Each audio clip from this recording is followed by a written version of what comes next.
Well, it's been 3 days. I think it is safe to presume that PotatoReviews is dead. Time for me to do my duty. Hello there, kind viewers. I am afraid that PotatoReviews has been missing for 3 days, therefore I have taken it upon myself to take over the channel. Finally, now he is gone, we shall have good content. For my first video I will be reviewing a small indie game called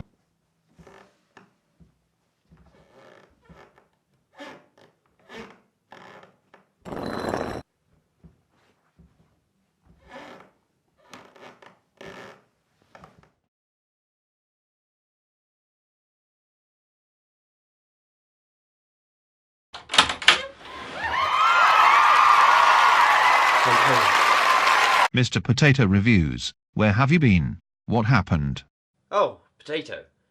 I was filming shots for the next review, and I forgot how strong the currents were, and I was trapped on an island for 3 days and 3 nights.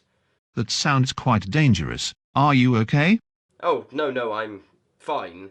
But that doesn't mean that the nightmares will stop. Oh, so many nightmares. Is that all? Oh yeah, there was a lot more to... Wait a second, what are you doing? Taken the circumstances, I decided it best to take over the channel.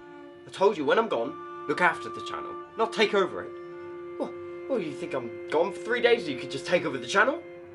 No, that's not how it works. Well, hard luck. The channel is mine now. Oh, okay, right, well, we'll see about that.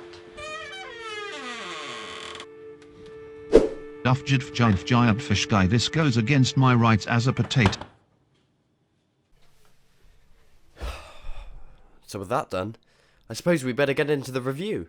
So without further ado, let's get into looking at the new indie game by the name of Raft. Raft is a small indie game found on the website known as itch.io, a small website in which you can find small indie games, both free and paid for. Some developers can even be donated to help out the game. But one game on this website took my interest, this being the game named Raft.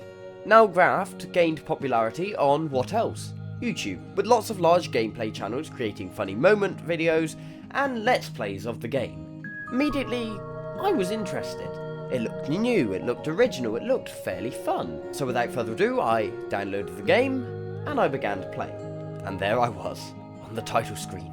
Wow, that's quite a good base. I mean, who knows, I could create that one day. I mean, probably can't, but I can dream. Oh, how I can dream. And so, I began with a new game. Ah yes, the sun is shining, the sea is warm, and I'm on a raft. Yeah, they really take the title literally in this game. You're stranded on a raft. Now, the thing that did interest me most about this game was the fact that you were stranded on the raft. Sure, you've got other small games such as Stranded Deep where you have to go from island to island finding resources, but you don't have to stay on the raft in those games. In this game, you have to, and build out your base and survive on it. Gather resources on it, grow food on it, and that's what I find so interesting. I've never seen a game quite do this before, and that's why I was so excited to play it. Now, it just so happens that you luckily spawn in with a hook. I don't know what you can call this, a hook blade? Where is your hook blade? My hook blade. This strange device you throw into the water and pull resources towards you. Now, it works practically, but can be rather frustrating to use, but I feel this is part of the gameplay and shouldn't really be changed. Whoa, excuse me, why can't you swim over there? I mean, the items are just over there. I mean, just a gentle swim, it's not too far. Ah, yes, I suppose you could, you know. Why don't we try that? Oh yeah, this isn't so bad. Why do we need the hook anyway? I mean, is that a shark? Is that a shark? Is that a shark? Shark! Is that a shark? And here we have our antagonist of the game. Can we call it an antagonist? Yeah, shark. But not just one shark. 2 sharks, 3 sharks, 4 sharks. Well, technically you always have one at a time, but more spawn in as they die. They're fairly easy to beat. They're not really much of a threat. They're more of an annoyance as you get through the game. Yes, don't get me wrong, they are terrifying when you're in the water. But when you're on the raft, you're safe. It's not going to hurt you anymore. It's just going to be an annoyance. You see, Once you build out your raft a bit more, it will start destroying parts of the raft, but with a few short, sharp hits of the spear, Mr. Shark is no more and you're instantly feasting on his flesh. I suppose you could say he's no more than fish food.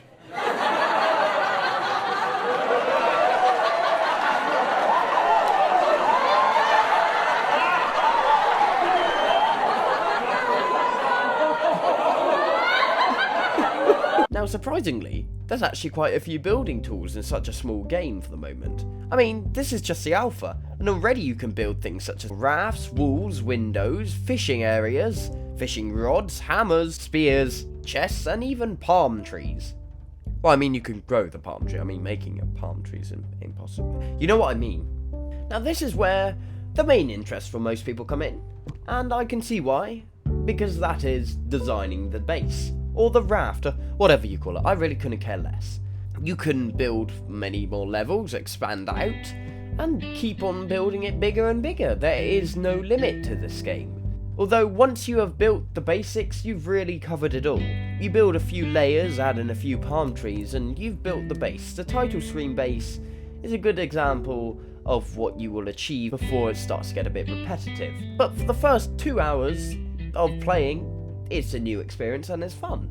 And once again, another shark comes in. Only now, once I've got a bit of a bigger base and I'm safer, and I can just stay in the base, not having to go in the water anymore to get resources, he just doesn't really matter anymore. He's just there, he's just an object, just swimming around all day, doing it over and over again, to his end. It's sort of sad really, I suppose. We never learn of his history, of his struggles in school.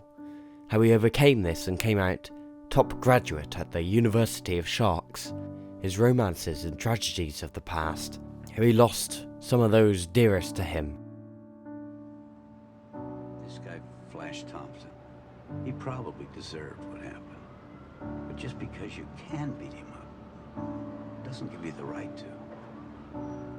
Remember, with great power comes great responsibility. But now he just swims around in circles every single day, waiting for his inevitable end. What would have been a bit more interesting is if more sharks appear at once, as I said earlier, though I think we're going to see this later in the game cycle. This would make it more challenging for the player, as it means from running from point A to B, keeping yourself well fed and watered, and maybe even add in other factors such as heat. And whilst on the topic of food and water, this is the game that has the most annoying indicator to when you're hungry or thirsty. You hear this sound here?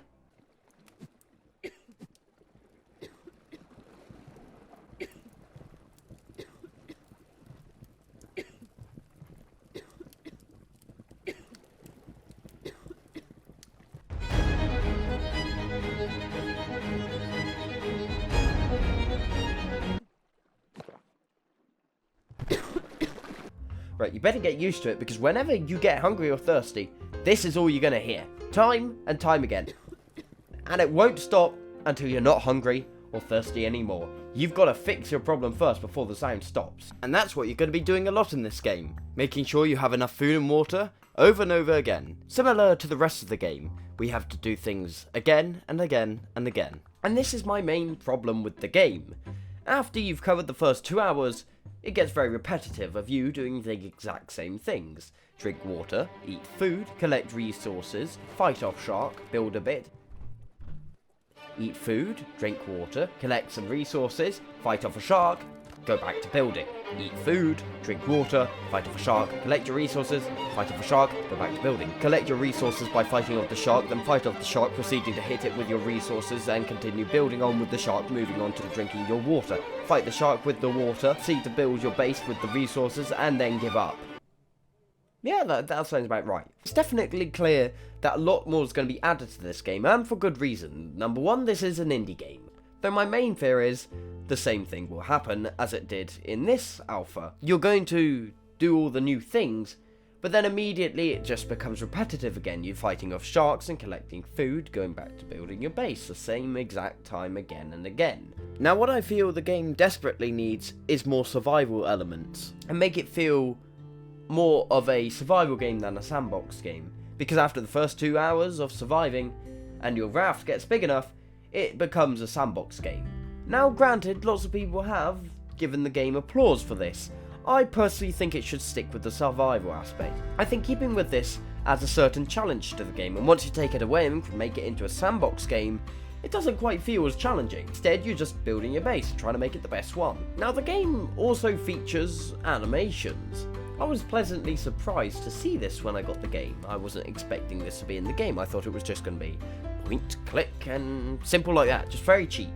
But no, there seems to be quite a lot of time and consideration put into this demo. Though one of the animations I don't quite understand. You see, once you place down an item, you do a thumbs up, and you do this quite a lot. I'm not sure what he's quite trying to indicate. I mean, do you not have the ability to speak, man?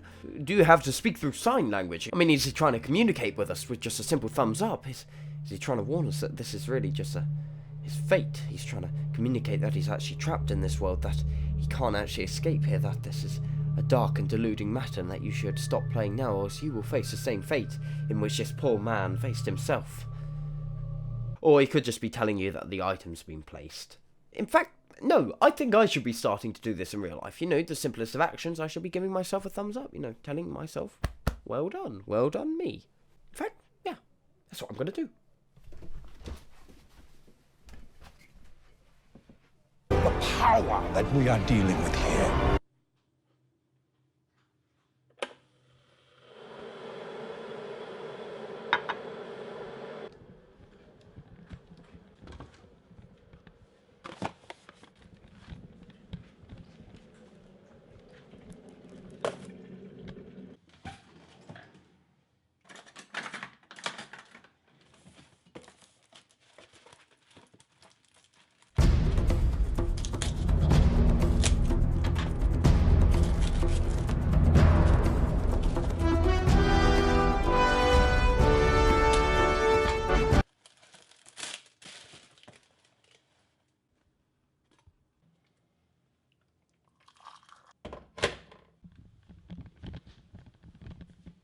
Five off ARG 98 Skoid from Boyd Stoy www.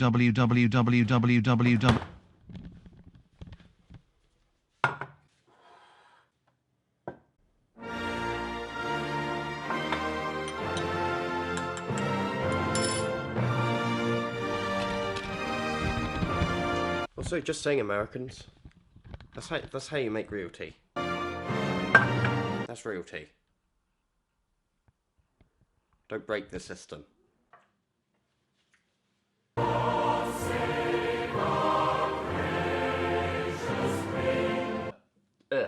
That is way too much milk. You gotta have the right amount.